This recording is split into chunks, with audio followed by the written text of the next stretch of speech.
Welcome back into the GSMC Sports Podcast, as we're now going to be diving into a little bit of a football adjacent segment. I think it's pretty intertwined with it all that Tom Brady has been approved as a minority owner for the Las Vegas Raiders, which has a couple very different and very interesting storylines that sort of stem off of this. The first one is the broadcasting part of it for Brady, because he, of course, is in his first season as a color commentator.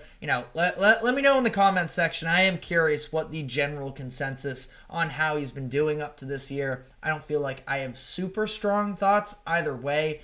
I think he's been fine. I think he has gotten better over the course of the past couple weeks, but things could take a turn for him because the terms and conditions that were announced in terms of what Brady can and can't do now as a part of an ownership group for an NFL team really handcuffs what he is able to do as a broadcaster. So just running through a few of the limitations here. He will not be allowed to enter any team's facilities outside of the Raiders, of course. He cannot go to team practices. He can't be in production meetings with coaches or players. That one, I don't really know how to feel about that in terms of, yeah, it's sometimes nice when you get a little bit of insight from opposing teams, and sometimes that can come up for, actually insightful moments on the broadcast. But, largely, I think that Brady can, get away fine without doing that necessarily, that he can get filled in enough, I'm sure, with, by the rest of the production team. But the biggest one, obviously, that's making waves is cannot criticize other teams or referees, which feels like a pretty significant issue in terms of being a color commentator, because you're just walking on eggshells on a broadcast to not criticize. I don't know what extent that goes to, and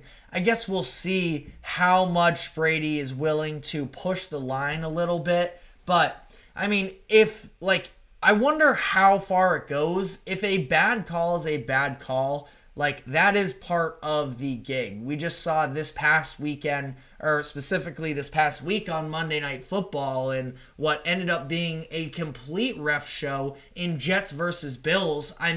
You had to talk about it, and I do think that Aikman, for the most part, was, he said himself at one point that, these players are forcing the ref's hands a little bit, but, mistakes do happen on the football field, both with players and referees. And if Brady is going to have to just sugarcoat everything, I think that is going to be a little bit of a disaster in terms of him in the booth. And, I want to get into specifically the idea of what role he may have, but before doing so, just some of the other quick rules here.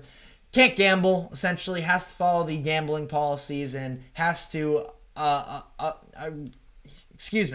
oblige to the anti-tampering policies as well.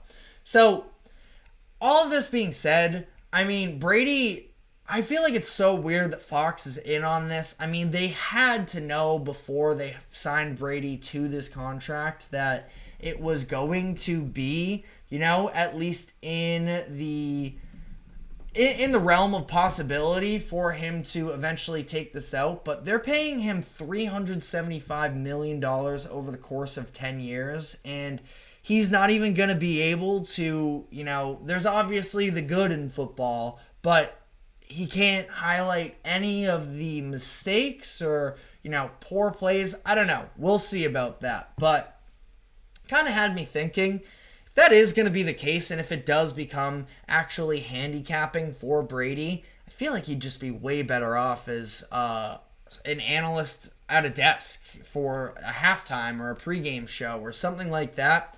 I understand that's not what Fox is paying him to do, so there's a chance that Fox themselves, they probably would push back on that at this point. They're at least going to have to see it out. But really interesting situation there, where I feel like when you're in the heat of the moment of everything going on and calling it like it is, it's a lot of restrictions for Brady in that sense, whereas I think that if he were at one of these halftime shows, and maybe if he were a little bit more prominently featured, as opposed to, Fox doesn't have to throw him out with 6 other guys at a desk, that it could be Brady and maybe 2 others. Obviously, don't want to take away anybody's jobs, but they're spending all this money on Brady anyways. They have to get their money's worth out of it. I don't know. I just feel like it is a very interesting situation there from the business perspective of it. But I also want to dive into the Raiders perspective of this thing as well, because some interesting comments have been made over the past 48 hours about what this looks like with Tom Brady under control.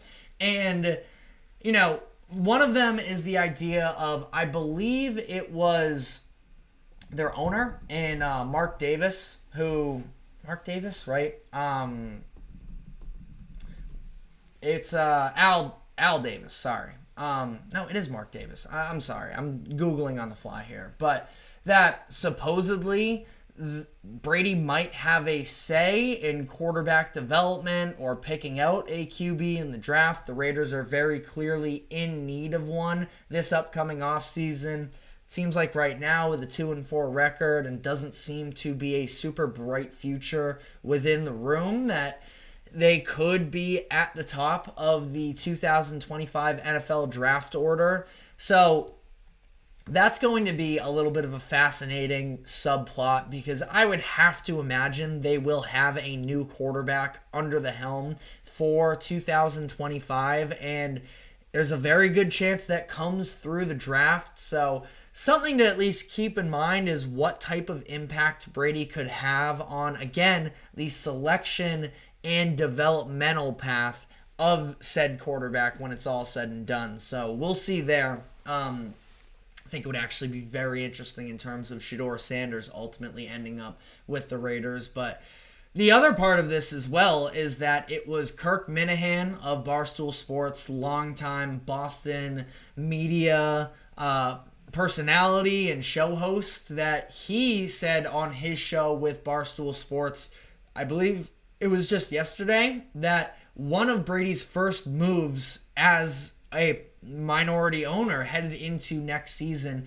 could be reaching out to Bill Belichick and seeing if he's interested in the job, which would be such a fascinating dynamic if that were to occur. Brady essentially being Bill Belichick's boss in some regard, and I'm sure that, it would be a pretty healthy working relationship, but just something to at least consider. Now, I do want to, at least give some love. I guess it's not really love, but at least talk about Antonio Pierce here, where I think he's kind of going to get shafted out of this whole deal. And I talked about this heading into the season, that there was a very real chance that Antonio Pierce, who I believe it was a 2-year deal that he signed to remain with the Raiders last offseason, that there was a great chance that he was just sort of going to be a part-time guy here, that he was going to have one season with a bad roster to prove himself, and if that doesn't work, he could be hitting the doors. That looks pretty on par up to this point in the season, and I don't think that Pierce has necessarily helped himself out either all too much with, just some of the dysfunction within the locker room. I'm not saying it's all his fault, the whole Davante Adams situation and all of that, but it's been very loud and noisy from within that Raiders locker room. And, again, I don't know how much of an impact Pierce really could have had in solving all of that, but that being said, and I do not by any means want to, bring down or tear down Antonio Pierce as a head coach, because, what do I know? I think that I know football, but in terms of X's and O's of what's going on in that Raiders locker room, I'm not really sure.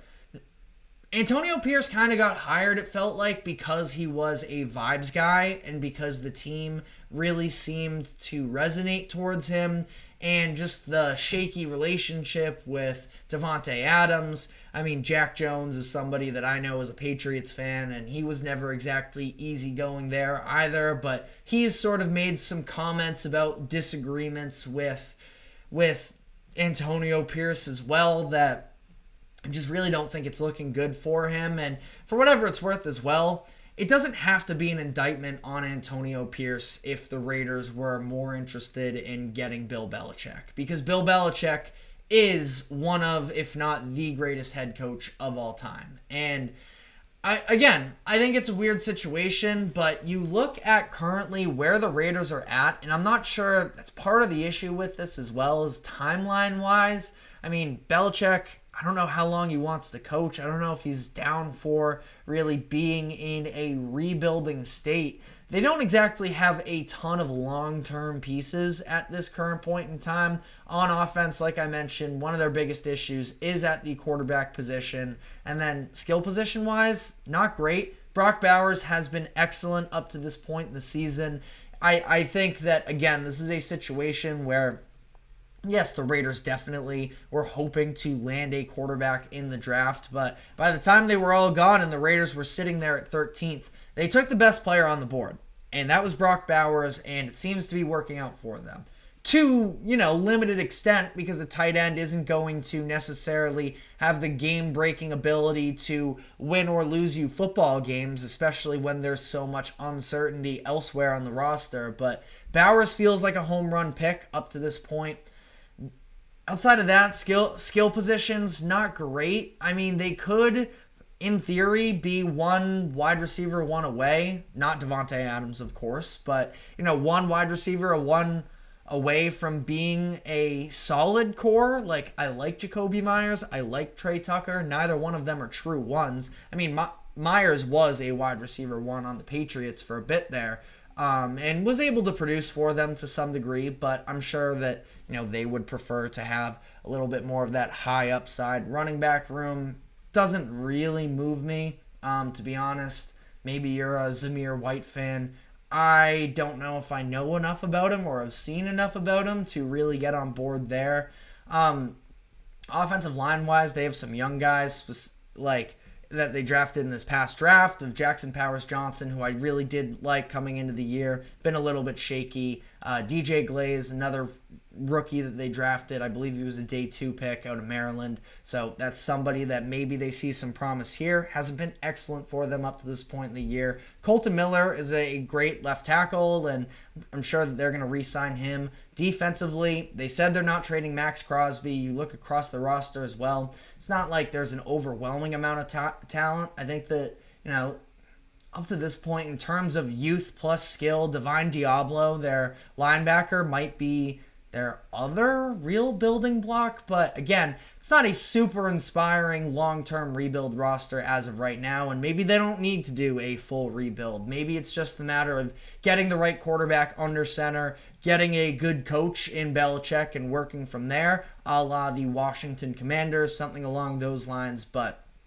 should be very interesting to see how all of this plays out on the Raiders front, both from Brady and his broadcasting deal to sort of the behind the scenes of what impact will it have on the overall construction of this Las Vegas team. So let me know what your thoughts are in the comments section. Would Bill Belichick be a good fit in Vegas? Curious to hear your guys' thoughts on that as well. But we're now going to be shifting gears to the NBA, where I want to talk about a couple top contenders in the Western Conference that have maybe some question marks and some storylines circling them. And starting with the Denver Nuggets, because there was a quote from an anonymous general manager earlier this week about the lack of success from the Nuggets roster building situation that feels like they might be a little bit stuck in place at this point. So I want to look at where the Nuggets currently are, reflect a little bit on what steps got them to this place, and talk about whether or not the Nuggets did come short in building around Nikola Jokic. So we're going to be diving into that, but before we do so, we are going to take a quick break. Do not go anywhere. We will be right back.